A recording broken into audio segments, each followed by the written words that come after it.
부활주일입니다. 사망 권세를 이기시고 부활하신 우리 주 예수 그리스도의 은혜와 평강이 여러분에게 충만히 임하시기를 축원합니다. 전 세계가 코로나 바이러스로 먹구름이 덮인 상황 가운데서도 부활의 소망과 또 큰 기쁨이 여러분 가슴 속에 충만하기를 축원합니다. 여러분 보고 싶습니다. 이런 얘기가 있습니다. 세 사람이 자동차를 타고 가다가 사고가 나서 셋이 다 죽었습니다. 이 천사가 하늘나라로 데려가는 중간에 이렇게 물었습니다. 장례식 할 때 가족이나 친구들이 관 속에 들어있는 당신을 보면서 무슨 말을 하기를 원하십니까? 첫 번째 사람이 대답했습니다. 저는 아주 유능한 사람이었으며 훌륭한 가장이었다. 이 얘기를 듣고 싶습니다. 두 번째 사람이 저는 아주 좋은 남편이었으며 아이들에게는 훌륭한 교사였다는 말을 듣고 싶습니다. 대답했습니다. 그래서 세 번째 사람은 이렇게 얘기를 했습니다. 시체가 움직여. 제가 이런 얘기를 할 때는 여러분들이 웃어줘야 되는데 저는 지금 썰렁한 예배당에서 카메라를 앞에 두고 얘기를 하고 있습니다. 썰렁합니다. 우리 인간에게 있어서 가장 무서운 적은 죽음입니다. 이 월도메타라는 웹사이트가 있습니다. 여기 세계 인구라는 항목이 있는데 오늘 태어나는 사람의 숫자가 몇 명이고 또 죽은 사람의 숫자가 몇 명이라는 것이 실시간으로 업데이트가 됩니다. 어제 제가 들어가 보니 금년 1월부터 어제까지 사망한 자가 1640만 명이었습니다. 언젠간 여러분도 그 통계 안에 들어가게 될 것입니다. 죽음이라고 하는 것은 누구에게나 다가오는 필연적인 사건입니다. 죽음이 우리 주위에 다가올 때 우리는 모든 것을 빼앗겨 버립니다.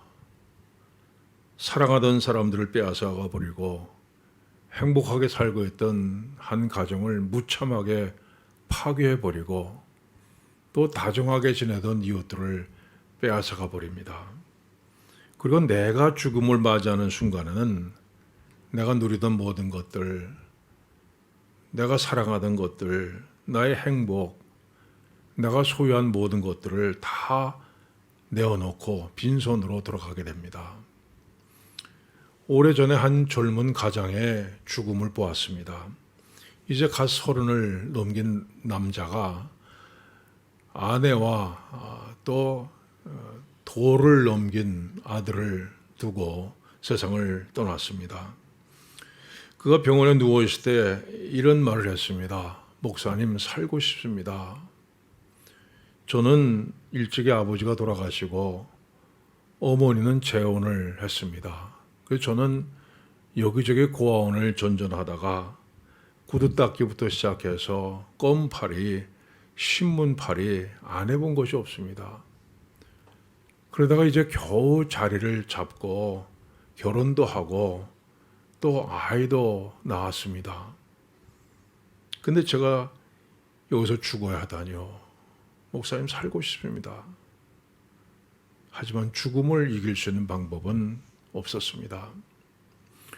이 죽음의 문제는 의학적인 문제도 아니고 경제적인 문제도 아니고 또 사회적인 문제도 아닙니다. 이 세상에 갖고 있는 어떤 학문이나 어떤 방법으로도 죽음을 이길 수는 없습니다. 왜냐하면 죽음의 문제는 우리의 죄 때문이기 때문입니다. 하나님께 사람을 하나님의 형상대로 만드시고 생육하고 번성하여 땅에 충만하라 말씀하셨습니다. 하나님께서 사람을 영원히 사는 존재로 만드신 겁니다. 그런데 이 회방꾼이 나타났습니다. 바로 사탄입니다. 이 사탄과 마귀는 같은 말입니다. 사탄은 헬라어로 사타나스라고 얘기하는데 이것은 대적하는 자라는 뜻입니다. 또 마귀는 디아볼로스인데 중상자라는 뜻입니다. 그리고 귀신, 즉 다이모니오는 사탄의 부하들입니다.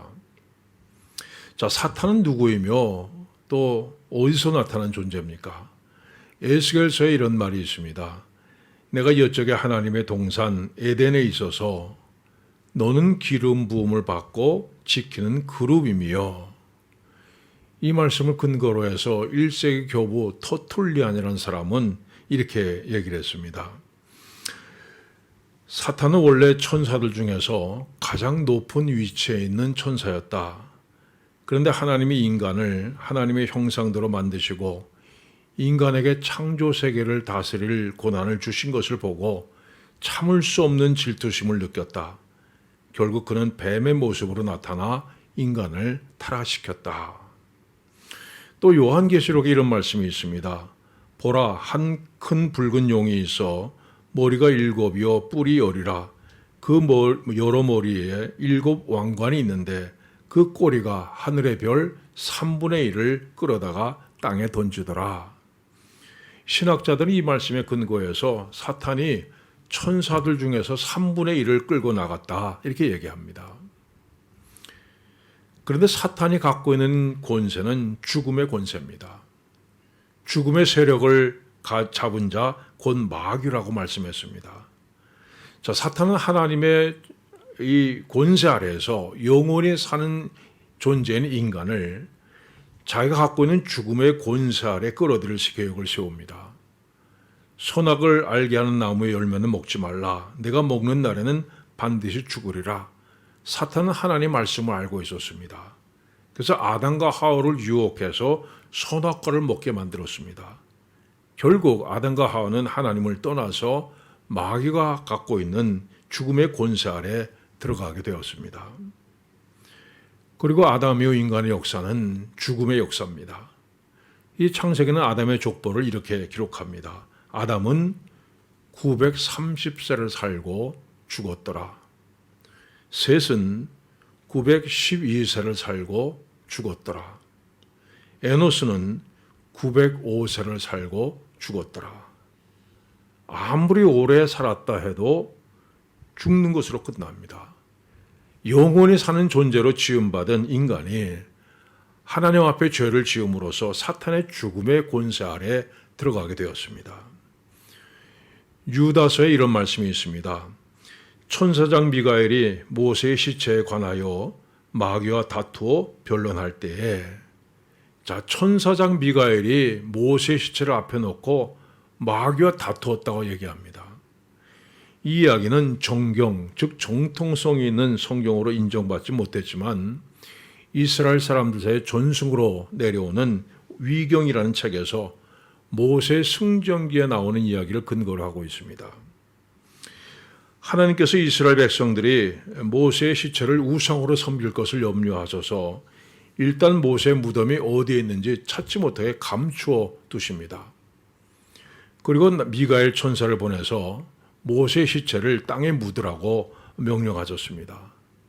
그래서 이때 사탄이 나서서 모세의 시체는 내 것이다, 내어줄 수 없다고 주장한 겁니다. 여러분, 이것이 사탄이 갖고 있는 권세입니다.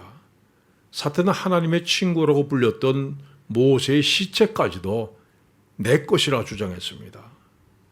이 세상은 사탄이 지배하는 세상이 되어 죽음의 권세 아래 들어 있었습니다. 그런데 예수님께서 이 땅에 오셔서 이렇게 말씀하셨습니다. 회개하라, 천국이 가까웠느니라. 하나님의 나라가 가까이 왔다고 말씀하셨습니다. 사탄이 지배하는 세상이 하나님의 나라로 바뀌어질 날이 다가왔다는 것입니다. 천국은 마치 사람이 자기 밭에 갖다 심은 겨자씨 하나를 같으니, 이 작은 겨자씨이지만 이 겨자씨가 땅에 떨어져 싹을 틔우고 자라나면 새들이 날아와서 쉴 수 있을 만큼 커다란 나무가 됩니다. 근데 싹이 나기 전까지는 그곳에 겨자씨가 심겨져 있는 것을 아무도 알 수가 없습니다. 마찬가지로 천국은 모든 사람 앞에 온전히 드러나는 것이 아니라 이 세상의 가운데 은밀하게 지금 시작이 되고 있다는 말씀입니다. 우리가 병들고 죽는 이유가 뭡니까? 죽음의 권세를 가진 사탄이 이 세상을 지배하고 있기 때문입니다.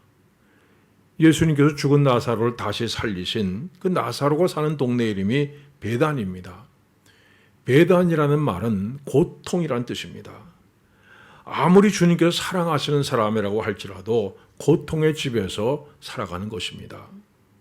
고통의 집에서 살다가 병들고 죽는 겁니다.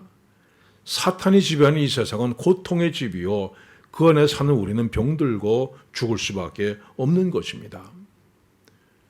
그런데 예수님께서 병을 고쳐주셨습니다. 죽은 자를 다시 살려내셨습니다. 죽음의 권세를 가지고 지배하던 이 세상에 하나님의 생명의 권세가 들어오기 시작한 것입니다. 아직은 겨자씨처럼 작지만 하나님의 나라가 이미 시작됐다는 겁니다. 이 한국전쟁 때 중공군에 밀려서 낙동강까지 쫓겨갔던 국군이 다시 치고 올라와서 서울을 탈환했습니다. 이때 군인들이 가장 먼저 한 일이 뭡니까? 중앙청에 달려있는 인민공화국 깃발을 내리고 거기에 태극기를 올린 겁니다. 이제 이 땅은 대한민국 땅이 되었다 하는 표시입니다. 그런데 태극기 달았다고 해서 서울에 남아있던 공산군들이 갑자기 다 없어집니까? 아니죠. 태극기를 달아놨지만 사실 지금부터 시작입니다. 거리마다 집집마다 남아있는 그 공산군을 이제 물리쳐야 됩니다. 그러나 태극기가 걸렸다는 것은 이제 이 땅에 대한민국의 주권이 미치기 시작했다는 것입니다. 자, 예수님께서 병자 몇 사람을 고치셨다고 해서 이 세상에 완전히 하나님 나라가 되는 것은 아닙니다. 그러나 병자들이 고침을 받았다는 것은 이 세상에 하나님의 주권이 미치는 세상이 되었다는 표시입니다. 하나님의 나라가 깃발이 걸릴 겁니다. 사탄의 권세가 밀려나고 하나님의 통치가 시작되었다는 겁니다. 자, 그런데 사탄이 가만히 있겠습니까? 자신이 왕이 돼서 다스리던 이 세상을 쉽게 내어줄 사탄이 아닙니다. 그 사탄은 하나님의 아들까지도 죽을 계획을 세웁니다. 12 중에 하나인 가로신이라 부르는 유다에게 사탄이 들어가니 내가 떡 한 조각을 적셔다 주는 자가 그니라 하시고 곧 한 조각을 적셔서 가로 시몬의 아들 유다에게 주시니 조각을 받은 후 사탄이 그 속에 들어간지라. 이처럼 죽음의 권세를 가지고 세상을 다스리던 사탄은 하나님의 아들조차도 죽일 계획을 세웁니다. 그리고 대제사장을 동원하고 유다 총독 빌라도를 앞세우고 분봉한 헤롯을 등장시키고 군중들을 동원합니다. 그리고 마침내 예수님을 십자가에 못 박아 죽이는데 성공했습니다. 예수님 십자가에서 숨을 거두셨습니다. 옆구리로 창을 찔러서 죽은 것을 확인했습니다. 무덤에 묻은 다음 아무도 시체를 가져가지 못하도록 무덤 문을 봉인하고 군인들이 밤새 지켰습니다. 그렇게 금요일이 지나가고 토요일이 지나갔습니다. 죽음이 완전히 삼켜버렸습니다. 이 사탄은 하나님과의 전쟁에서 완전히 승리한 것으로 보였습니다. 그런데 예수님께서 죽음의 권세를 이기고 다시 살아나셨습니다. 주일날 이른 새벽에 예수님의 무덤을 찾아갔던 여인들은 굳게 닫힌 무덤 문이 열리고 예수님의 시체가 없어진 것을 발견했습니다. 그러자 무덤 안에 있던 천사들이 이렇게 얘기합니다. 어찌하여 산자를 죽은 자 가운데서 찾느냐? 여기 계시지 않고 살아나셨느니라. 여러분, 이것이 우리가 믿는 복음의 핵심입니다. 어째 산자를 죽은 자 가운데서 찾느냐? 여기 계시지 않고 살아나셨느니라. 죽은 자 가운데서 살아나신 예수님, 무덤 문을 열고 부활하신 예수님, 이것이 복음의 핵심입니다. 본문이 이렇게 말씀합니다. 그러나 이제 그리스도께서 죽은 자 가운데서 다시 살아나사 잠자는 자들의 첫 열매가 되셨도다. 잠자는 자들이라고 말씀하십니다. 예수님께서 부활하신 다음에는 우리에게 죽음은 잠자는 것이 되었습니다. 예수님께서 이 땅에 계실 때에 이것을 미리 보여주셨습니다. 나사로가 죽었다는 소식을 듣고 이렇게 말씀하십니다. 우리 친구 나사로가 잠들었도다. 그러나 내가 깨우러 가노라. 회당장 야이로의 딸이 죽어서 슬퍼하며 눈물 흘리던 사람들 앞에서 이렇게 말씀하셨습니다. 울지 말라. 죽은 것이 아니라 잔다. 죽었다는 것과 잠들었다는 엄청난 차이가 있습니다. 겉으로는 똑같이 눈을 감고 누워 있습니다. 그러나 죽었다는 것은 미래의 소망이 전혀 없다는 것입니다. 그러나 잔다는 것은 오히려 내를 향한 새로운 출발을 의미합니다. 예수님의 부활은 죽음이 모든 것의 마지막이 아니라 오히려 새로운 시작을 위한 휴식으로 변화시켜 주셨습니다. 성경은 말씀합니다. 보라, 내가 너에게 비밀을 말하노니 우리가 다 잠잘 것이 아니요 마지막 나팔의 순식간에 호련히 다 변화하리니 나팔 소리가 나매 죽은 자들이 썩지 아니할 것으로 다시 살고 우리도 변화하리라. 나팔 소리가 울려 퍼지면서 주님께서 다시 오시는 그날 우리는 다시 썩지 않을 영광스러운 몸으로 부활하게 된다고 약속합니다. 여러분이 죽음이라는 잠에서 깨어날 때 여러분 눈앞에는 이런 놀라운 광경이 펼쳐지게 될 것입니다. 또 내가 새 하늘과 새 땅을 보니 처음 하늘과 처음 땅이 없어졌고 바다도 다시 있지 않더라. 또 내가 봄에 거룩한 성 새 예루살렘이 하나님께로부터 하늘에서 내려오니 그 예비한 것이 신부가 남편을 위하여 단장한 것 같더라. 내가 들으니 보좌에서 큰 음성이 나서 가로되 보라, 하나님의 장막이 사람들과 함께 있음에 하나님이 저희와 함께 거하시리니 저희는 하나님의 백성이 되고 하나님은 친히 저희와 함께 계셔서 모든 눈물을 그 눈에서 씻기심에 다시 사망이 없고 애통하는 것이나 곡하는 것이나 아픈 것이 다시 있지 아니하리니 처음 것들이 다 지나갔음이로라. 또한 첫 열매가 되셨다 말씀합니다. 첫 열매란 무엇입니까? 계속해서 두 번째 열매, 세 번째 열매, 네 번째 열매 이렇게 맺히게 된다는 말씀입니다. 성경은 너무나 놀라운 사건을 기록하고 있습니다. 무덤들이 열리며 자던 성도의 몸이 많이 일어나되 예수의 부활 후에 그들이 무덤에서 나와서 거룩한 성에 들어가 많은 사람에게 보이니라. 부활의 첫 열매 되신 예수님을 따라서 부활한 성도들이 있었다고 말씀합니다. 누구든지 예수를 구주로 믿는 자는 부활의 첫 열매 되신 예수님을 따라 부활하게 될 것입니다. 오래전에 제가 한국에서 경험했던 일입니다.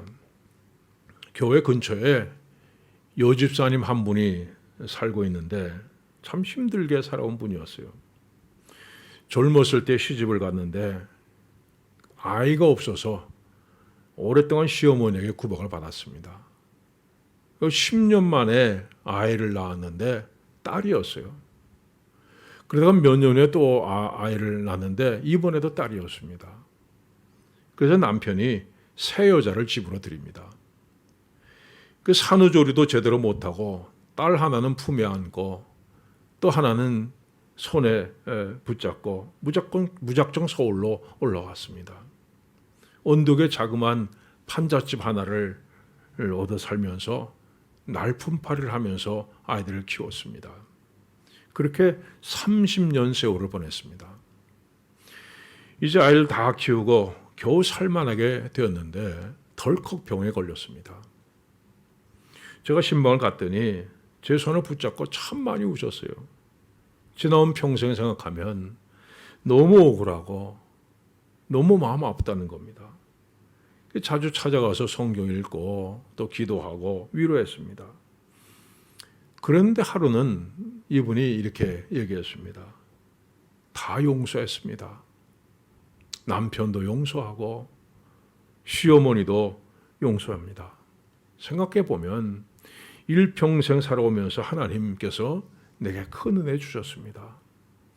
그 중에서도 가장 큰 은혜는 날 구원해 주신 은혜, 또 부활의 소망을 주신 은혜입니다.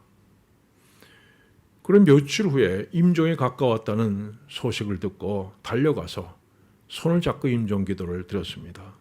하나님, 일평생 고통과 눈물 속에서도 하나님 사랑하고 하나님 의지하고 살아온 이 영혼이 이제 주님 품으로 돌아갑니다. 주님, 이 영혼을 받아 주시옵소서. 이 기도하고 눈을 떴는데 그동안의 숨이 멈추어져 있었습니다. 그분 얼굴을 들여다봤는데 그 얼굴에는 이 세상에 어떤 것도 줄 수 없는 기쁨과 평안함이 가득 담겨 있었습니다. 부활의 소망을 안고 잠이 든 것입니다. 사랑하는 여러분, 예수님께서 사망 권세를 이기고 부활하셨습니다. 이제 우리도 부활의 첫 열매 되신 그분을 따라서 부활하게 될 것을 분명히 믿습니다. 이 부활의 소망을 안고 살아가는 여러분들 되시기를 축원합니다. 기도하겠습니다.